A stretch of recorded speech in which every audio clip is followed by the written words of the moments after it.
నల్గొండ జిల్లా నకరేకల్ ఎస్సీ శ్మశాన వాటికకు ఎమ్మెల్యే చిరుమర్తి లింగయ్య శంకుస్థాపన చేశారు. బీఎస్పీ నేత ఆర్ఎస్ ప్రవీణ్ కుమార్ పై తీవ్ర స్థాయిలో విరుచుకుపడ్డారు.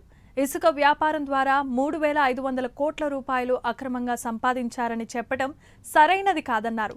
తనపై చేసిన ఆరోపణలను నిరూపిస్తే రాజకీయాల నుండి తప్పుకుంటానని సవాల్ విసిరారు. తనపై తప్పుడు ఆరోపణలు చేసినందుకు కోర్టులో దావా వేస్తానని ఆయన అన్నారు. ముగ్గురం కలిసి 3,500 కోట్ల రూపాయలు సంపాదించినాం. 3,500 కోట్ల రూపాయలు ఇసుక వ్యాపారం, వివిధ రకాల వ్యాపారాలు చేసి 3,500 కోట్ల రూపాయలు సంపాదించని చెప్పి ఎన్నో పత్రికలు ఇచ్చాను.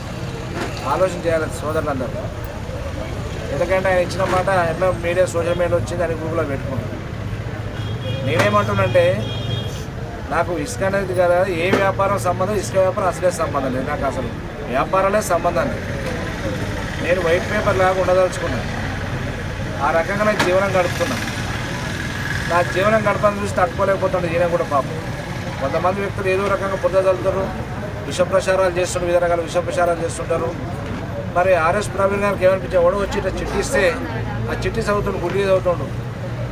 నువ్వు ఐఏఎస్ ఆఫీసర్వి, సీనియర్ ఆఫీసర్వి, స్లిప్ ఇస్తే చదవాల్సిన వాస్తవం అవాస్తవం తెలుసుకోవాలి. ఇలా 3,500 కోట్లు అంటే 3,500 కోట్లు, నా వాట 1,100 కోట్లు వస్తాయి. నేనేమంటాను 15-20